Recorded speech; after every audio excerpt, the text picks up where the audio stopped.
Hey everyone, I am really excited to be here today with Katie. I am so grateful to have her here for her to share her story and some insights with you that hopefully will help you overcome some challenges and some of the things that hold a lot of people back and prevent them from moving forward in their recovery.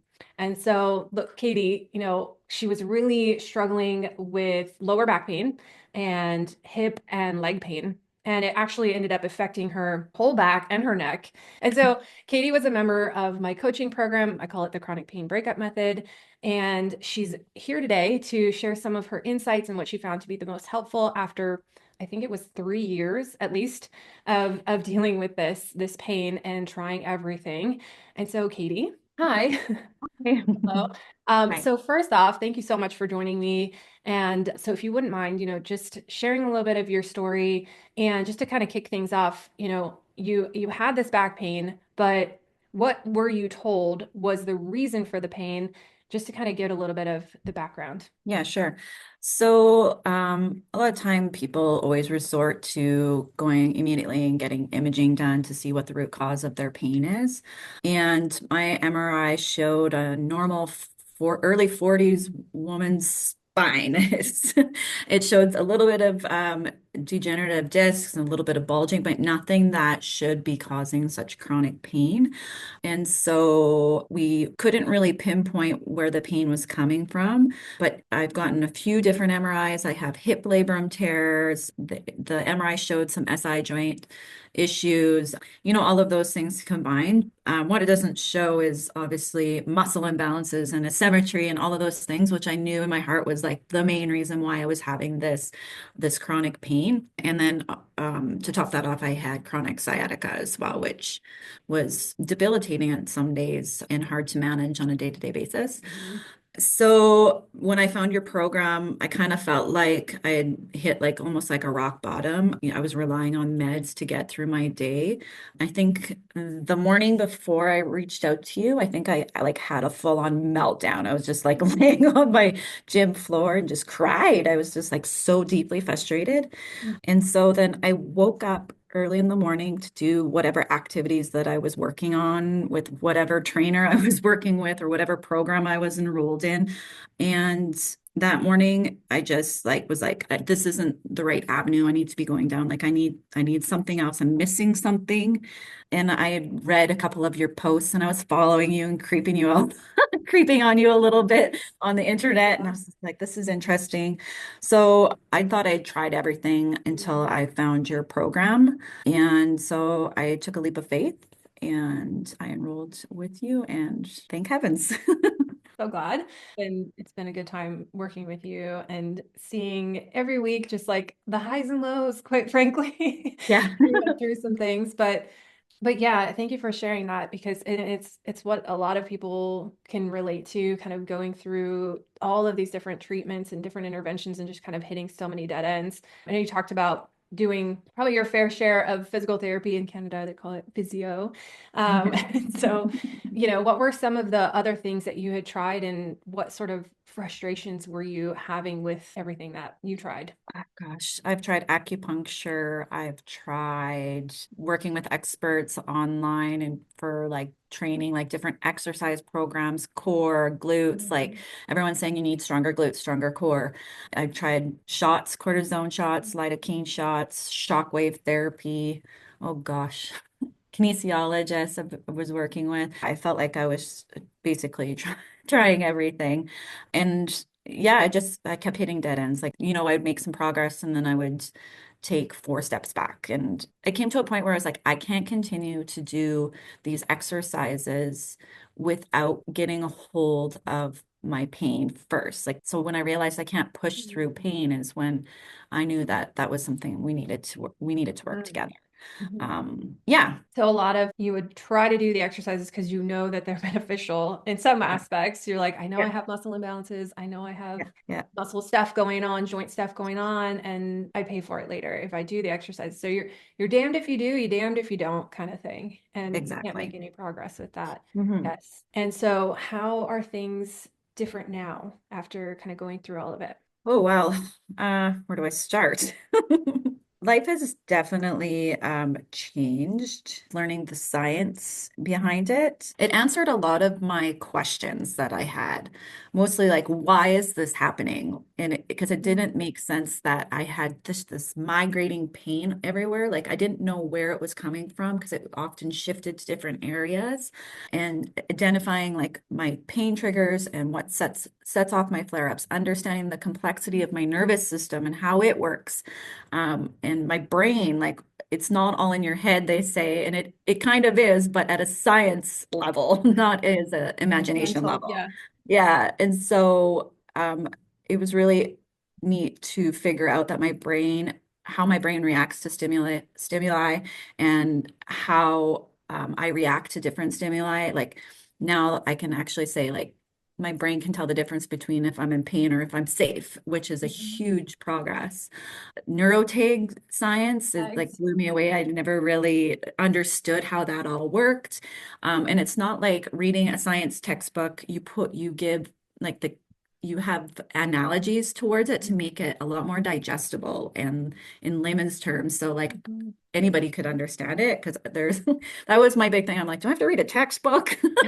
And you don't. Yeah. Um, it was all just really fascinating, and it confirmed 100% that I wasn't broken Mm. biomechanically like I thought I was. Hmm. And Wow. it's the littlest things that you start noticing, and you really have to be cognitive of those to know that you're making that progress. And I had my blinders on for a bit until I like Mm. actually sat down and made and like sat down and was like, wow, I just, sat for an hour comfortably. Mm. I ate a whole dinner without having to stand up. Like Yeah. progress.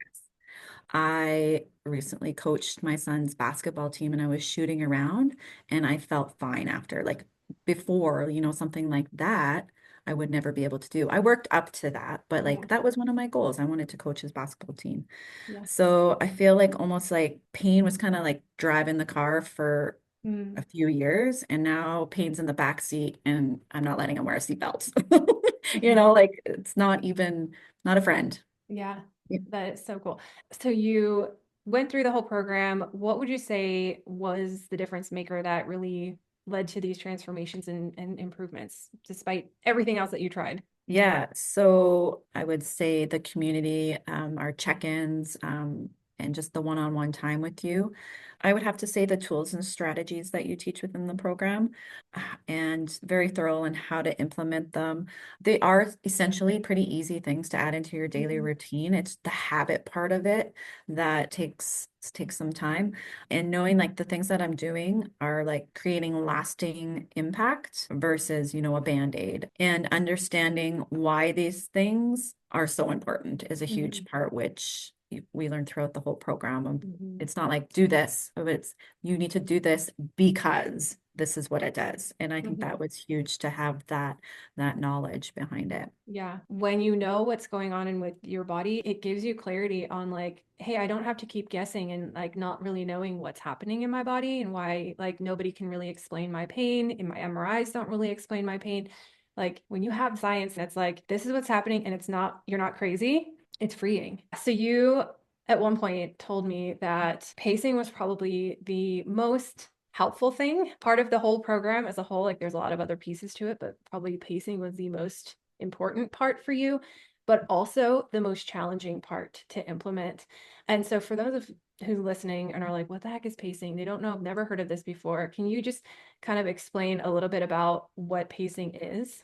So pacing is learning to stay on the edge of pain. So you're not pushing through it, you're not falling off the cliff, you're just right on the edge. You're creating your boundaries for your activity and movement, and you're slowly building on that. And you're setting the pace for your rehabilitation versus just powering through and hoping, the movements are going to help you when really you have to be very cognitive of that. And I think some of the flare-ups have happened because I might have taken a step too far out of my threshold, I guess. I'm a chronic overdoer. Like I'm always trying to find the next thing to make me feel better, to fix me. I've always worked out, I've played sports. I enjoy moving my body daily. So mentally to work through it and to strengthen through the pain was kind of just what I thought was normal. I didn't understand the impact that I was doing to my, not only my body, but to my nervous system as a whole. And it was strengthening those pain neurotags Mhm. that you teach all about. And it was really just confusing the shit out of my brain over the last 3 years of chronic pain.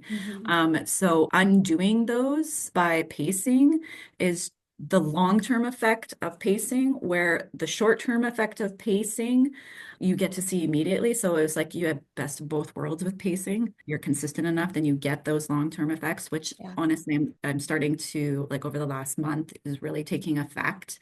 So just learning to, yeah, stay on the edge of pain, not push through it, move with intention, track your changes, your progressions, trusting your set points and boundaries with movement, and taking breaks before pain is present. That was one of the hardest things Mm. because it's like, I'm gonna, just finish the vacuuming. I'm gonna do both floors. No, Do my actually, whole house. I'm gonna do my whole house. No, you have to pace and you have to do the first floor, maybe fold a thing of laundry, then do the second floor. And it's just like incorporating those breaks into your Hmm. daily life. Hmm. Yes, pushing to it, not through it. And as you're explaining that, I can just feel people listening kind of going like, well, wait a minute. What if my pain doesn't come on while I'm doing the vacuuming? Like I don't, it's okay. I can vacuum. I can probably vacuum the whole house, but I'm not going to feel it until later. Yeah. So how does that work? Yeah, so that's where it's so important to check in with yourself, like the next day to see how you feel from whatever you did the previous day. So I usually, if I'm feeling good, for like a full week at where I'm at, where my set point's at, and where my activity was at, that's when I can kind of change it and like like add things in or Mhm. include more sets in whatever I'm doing. I give myself a week at like a set point almost. So then, Mhm. those day afters, like, oh shit, I shouldn't have done that. Well, now you know that Yes. that's your new set point, right? And then you Yeah. just bring it forward to the next week, to the next week. And honestly, I hated the idea of tracking my every movement and Hmm. what I was doing, but it was super monumental in figuring out my pacing strategy. Yeah, go at your literally, it's literally go at your own pace. There's no formula for No. how to go about it. And that's what's crazy when, and I hear like PTs or whoever like telling patients like, here's your return to walking program and you're just going to start adding a minute every other day or, increase it by 10% every single week. And it's like, well, wait a minute, what if you get to that point and you're like, I'm in so much pain, I can't go on, like I can't do that. And so it doesn't take into consideration their symptoms. Whereas Yeah. we have to pay Yeah, and I attention to that. think that leads into a really good point, Alyssa. Like with the one-on-one that we get with you or in our group, we're not a mass of people that are following this cookie cutter program that Joe Schmo posted on the internet for 25.99. It is one-on-one, personalized. Let's talk about where you're at. Let's tweak things. And I think that is super helpful because everyone is different. Not all Mhm. pain is the same. We're not all going to follow the exact same formation of some sort of like exercise program. We're all going to be very different. We all have different pain. Yeah. So I think that is huge. And just letting people know out there, let me make that mistake for you. I have done cookie cutter exercise programs on the internet, several of them. Hmm. And they actually made me worse because they Hmm. don't know who I am. They don't know what I'm dealing with. And those actually strengthened my imbalances and my asymmetry. And they made things worse. I needed something customized Hmm. more so, not Hmm. something to heal my back in 2 weeks. So it's a lie. Yeah. You Not cannot, gonna work. not in all situations, Not no. in all situations, no. But Yeah. it has to be, everybody's different. And I mean, in this program, we use all the same strategies pretty much for each person. It's just customizing them for each Customizing. Yeah. person. Yeah. And so from that whole process, what challenges did you face with implementing some of it and with what you learned? And what would you say was the most influential part? Pacing was the hardest for me because I did at the beginning feel like I was being lazy because I'm such a go-go person, A-type personality. How much can I fit into my day? And taking on too much, knowing like mentally I could handle it, but physically my body couldn't. And that was really hard for me to admit more than anything. In the big picture, it was like, oh, look what I accomplished, all these things today, but it was actually setting me back with my pain rehabilitation. I wasn't doing my full workouts anymore. I wasn't getting all the chores done on the weekend. I had to start saying no. I had to be choosy in what I wanted to commit to. I had Mm, to stop putting myself on the back burner and no, put myself first and ensure that like my family is also right there beside me. mm, I had to learn to kiss the pain and not push through it. Every exercise now I do with intention. And I now understand that baby steps are good and they are in fact progress, even if they're mm, just little tiny baby steps. It's that quote they say you can't pour from an empty cup. And that's exactly what I kind of always go back to. It's like mhm. I'm almost on empty. I need to fill the cup back up. Like I need to do something and Yeah. to get be there for my family 100%. But I had to trust the process. And the consistency with that was actually monumental with obtaining these long-term effects of reprogramming, right? And you're constantly tweaking things. It's almost like a building block system with you're not just staying at this one pace. You're like slowly pacing. You might have a couple steps back, but you're like building up as you are progressing in your pacing regimen. So it's not like you start out slow and lazy, as I said I was feeling, Mhm. but you start to take on more things as the long-term effects start to take effect as well. Basically, it feels like a step back at first because you're taking more breaks and you're, chopping things up and doing things in a little bit of a different way. But in the end, can actually start seeing like, okay, wait, I'm actually able to do more Mhm. without, paying for it as much later. I think that's the big barrier. It's like you can kind of take breaks up front and Yes. space it out and actually get more done because you're not spending as much time in pain after and just 100%. debilitated. 100%. So, And you kind of almost have to like let yourself enjoy those moments of a little bit of downtime and enjoy mhm, the intentional moments and enjoy the slower pace of your routine and accept that, 1% better over a couple days is better. yeah. And you always have to remind yourself of that. It's like I think society just loves the instant, gratification of something, and it's not always how it's going to happen, especially in Mm, rehabilitation. definitely. It does. It So takes time have to to expect time to implement. heal. What I found with pacing though, there is immediate improvement over like a week or Mm, two where you're noticing your pain isn't at such a heightened level. Um, there is that immediate improvement, but I'm starting to um get the long-term effects of it. mhm, I can already tell I'm getting the long-term effect of it. I feel like I'm more rested. My body's in that parasympathetic mhm, now where I was always just on, like and just tense and like, oh, it hurts, it mhm. hurts. But now I can like actually rest and enjoy Yeah. life more. Yeah, that's really cool. Hmm. Mhm. So I had to really understand that there would be setbacks. Progress is progress, but healing isn't linear. Like there's going to be Hmm. some setbacks. So understanding that those setbacks are just, establishing my physical boundaries for my activity and just working with those and tweaking things as I go along. I know that I will have flare-ups. I like to think that pacing is kind of like a juggling act. You have Hmm. a couple types of different balls. You have rubber balls and you have glass balls. Thinking like the rubber balls are my little flare-ups and the Mm, glass balls are my big flare-ups. So I know that eventually, I'm going to drop a few balls while I'm trying to master pacing. hmm. And the balls that I've dropped have only been rubber. I haven't had a glass ball drop since I started the program. Wow. So yeah, it's been Yeah, huge. that's Mhm. really cool. I love that analogy. It is a juggling act. And I think there's when you're juggling, there's this fear of like, don't mess it up. Don't screw it up. And if I do, I'm a failure. And it's that like perfectionism that comes in. And when flare-ups happen, it is so debilitating. It is so devastating. It feels like, oh my God, I failed. I'm like everything I've done is lost. And it's hard because you're like, what did I do wrong? Like what specific thing caused this flare up? And understanding that you're not always going to know. You're Mhm. not always going to know exactly what caused that flare up. It could be a combination of three or four different things. And that's tough for me. Like I had a bit of a flare up a few weeks ago and we just we had to tweak a couple of things in my program with my trainer Mhm. and just those tiny little tweaks. We learned so much from Yeah. it, knowing that like we had to step back a bit and set up a different set point and do the exercise a little bit different. Like those are the things I think was the hard part about it is Mhm. is knowing that flare-ups are going to happen and you just got to keep working through it. as long as they're, I haven't had like a debilitating have to stay in bed for 3 days flare up, and that's Hmm. huge, Yeah. right?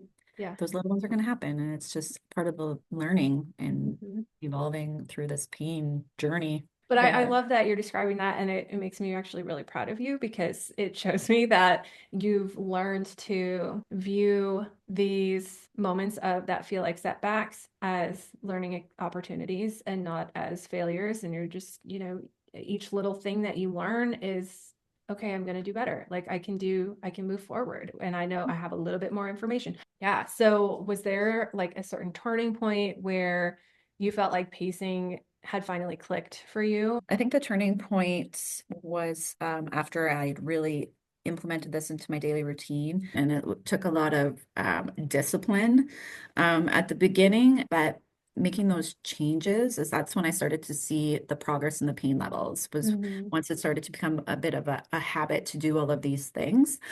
I recently stopped using pain as an excuse to do things. I haven't given it the power that I used to, which has been really huge. I just pace myself knowing, I have an event coming up, or I have a soccer game to attend, or I have a busy work week with travel or whatever. I take breaks more, I move my body with more intention, and I don't push through past the limits of pain.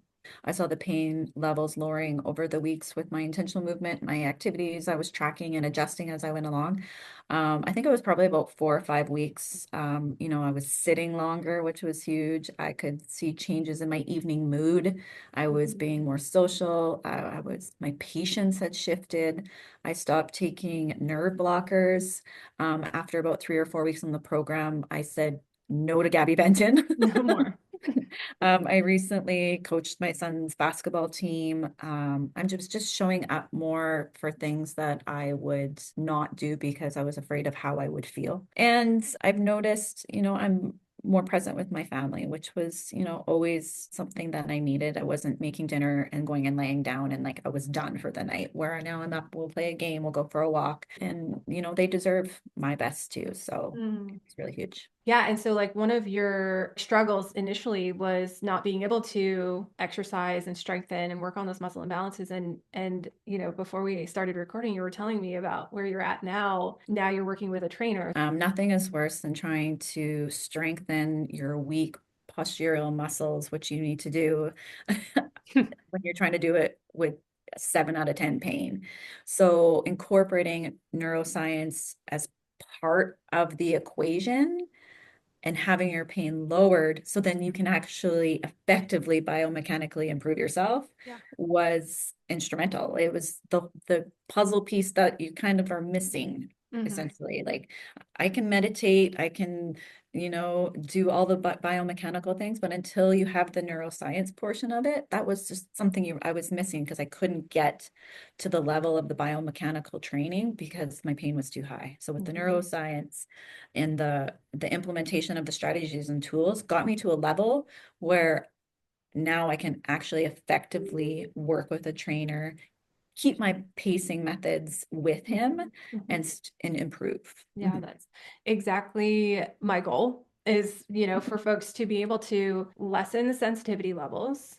And as that comes down, sensitivity comes down, so then you can tolerate more of the exercises and actually be effective in them, which are important. We need to have that. You were like trying to Mhm. do that all from the beginning and it just wasn't clicking. Yeah, exactly. So that's really exciting where now you can go on and keep working on your more physical aspects of your condition. So that's really fun. Yeah. Um, what would you say to someone who is struggling with pacing or this idea of pacing and feels like maybe it feels like it's impossible? Give yourself grace. It's not easy. Mm-mm. One day at a time.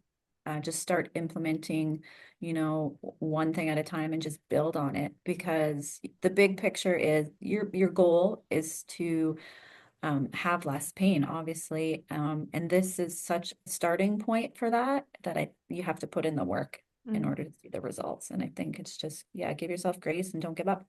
Yeah, there may be a little bit of work involved, Mhm. Oh, but there's, yeah, it is, and there are times where it might be hard, but hard is not impossible. It doesn't mean that you can't do hard things. and it's worth it. It's worth it. Yes. Mhm. So my last question, if you could go back in time and you could give yourself a piece of encouragement or advice, what would you say? I would say, like what we touched on before, is viewing your pain through all the contributing components, not just focusing on the biomechanical, but incorporating the neuroscience into it. I think that was the puzzle piece that I missed and honestly didn't even know about until Alyssa's face showed up on my phone as I'm scrolling through. And it makes so much sense once you dive into it. It is that component that you're missing. So don't ignore it. Don't ignore the nagging pain. Don't push through it. Push to it. Don't push through it. Yep. It's kind of like how my pain kind of morphed into chronic pain is I just kept Mm, pushing through it. And I think that's kind of what got me to hitting that rock bottom is I was thinking just push through it, push through it, push through it. And that's not where you should go. Finding your people. You'll go through many experts, doctors, therapists, chiropractors, physiotherapists.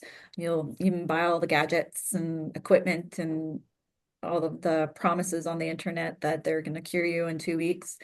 You need to find your people. You need to find the people that hear you, that'll listen to you all the time with your mhm, concerns, understand your goals.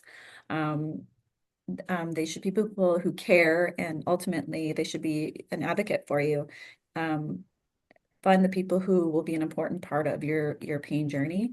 Alissa, you're a huge part of that. mm, Like huge. So I really thank you for introducing me to this angle of mhm.